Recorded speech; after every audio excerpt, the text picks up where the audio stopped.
ഓരോ വർഷവും ഫെങ്ഷു പ്രകാരം ഓരോ ദിക്കിലും ഓരോ നക്ഷത്രങ്ങൾ ഭരിക്കുന്നുണ്ട്. ഇപ്പൊ 2024 ഫെബ്രുവരി 4 തീയതി മുതൽ ഓരോ ദിക്കിലും വരുന്ന നക്ഷത്രങ്ങൾ അതിനെ നമ്മൾ എങ്ങനെ സ്വാധീനിക്കുന്നു, അതിന്റെ സ്വഭാവം എന്ത് എന്നുള്ളതാണ് ഞാൻ പറയുന്നത്. ഇപ്പൊ വീടിന്റെ മധ്യഭാഗത്ത് വന്നിരിക്കുന്ന നക്ഷത്രം എന്ന് പറയുന്നത് 2024 ഫെബ്രുവരി 4 മുതൽ വന്നിരിക്കുന്ന നക്ഷത്രം 3 അപ്പം ഓരോ സ്റ്റാറിനും ഓരോ പേരുണ്ട്. 1 വിക്ടറി സ്റ്റാർ, 7 റോബറി സ്റ്റാർ, 3 എന്ന് പറയുന്നത് കോറൽ സ്റ്റാർ ആണ്, അതായത് കലഹമുണ്ടാക്കുന്ന നക്ഷത്രം.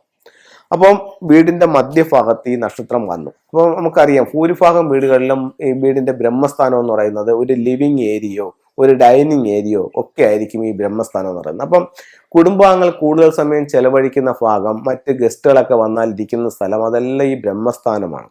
അപ്പോൾ അവിടെ നമ്മൾ ഇങ്ങനെ കൂടുതൽ സമയം സ്പെൻഡ് ചെയ്യുമ്പോൾ കുടുംബാംഗങ്ങൾ തങ്ങളിൽ, കാരണം അവിടെ വന്നിരിക്കുന്ന സ്റ്റാർ ഏതാണ്, കലഹത്തിന്റെ നക്ഷത്രമാണ്, കുടുംബാംഗങ്ങളുടെ തങ്ങളിൽ വഴക്കുണ്ടാവും. ഒരു കാര്യവുമില്ല, പക്ഷെ എന്നാലും എന്തെങ്കിലും കാര്യങ്ങൾ ചള്ളും പൊട്ടും പറഞ്ഞ് എന്തെങ്കിലും വഴക്കുകൾ ഇങ്ങനെ സംഭവിച്ചുകൊണ്ടേയിരിക്കും.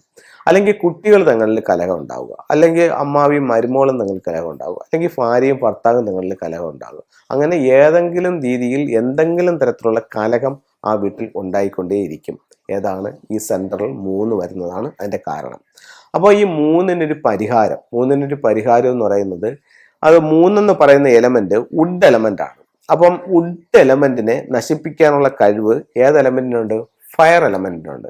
അപ്പോൾ ഒരു റെഡ് കളർ, ഇപ്പൊ നമുക്ക് ഫംഗ്ഷനിൽ ഓരോ എലമെന്റിനും ഓരോ നിറങ്ങൾ പറയുന്നുണ്ട്. 1, 2, 3 നിറങ്ങൾ പറയുന്ന എലമെന്റുകളും ഉണ്ട്, കളർ പറയുന്ന എലമെന്റുകളും ഉണ്ട്. ഇപ്പം നമുക്ക് ഫയറിന്റെ കളറായിട്ട് പറയുന്നത് പിന്നെ റെഡ്, ഓറഞ്ച്, പിങ്ക് ആണ്. അതിൽ ഏറ്റവും പവർഫുൾ റെഡ് കളറാണ്. അപ്പോൾ നമ്മൾ വീടിന്റെ മധ്യഭാഗത്ത് എന്ത് സ്റ്റാറാണ് വന്നിരിക്കുന്നത്, വുഡ് എലമെന്റ്.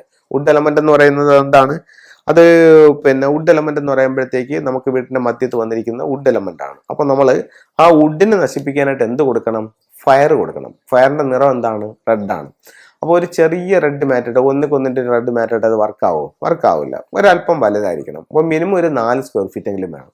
അപ്പോൾ നിങ്ങളുടെ വീടിന്റെ ബ്രഹ്മസ്ഥാനത്ത് ഒരു 4 സ്ക്വയർ ഫീറ്റിന്റെ ഒരു റെഡ് കളർ മാറ്റ് ഇടാം.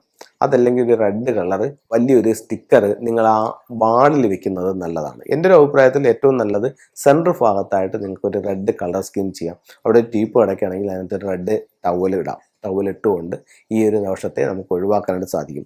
അതുപോലെ തന്നെ നമ്മൾ ഒരു കാര്യത്തിനും ചെന്നപ്പെടാതെ നമുക്ക് ഇത്തരത്തിലുള്ള എന്തെങ്കിലും കേസുകളോ കോടതി പ്രശ്നങ്ങളോ ഒക്കെ വരികയാണെന്നുണ്ടെങ്കിലും അതിനൊക്കെ നമുക്കിത് റെമഡിയാണ്. അപ്പോൾ എല്ലാവർക്കും എല്ലാ സൗഭാഗ്യങ്ങളും ഉണ്ടാവട്ടെ എന്ന് പ്രാർത്ഥിച്ചുകൊണ്ട് നിർത്തുന്നു. നന്ദി, നമസ്കാരം.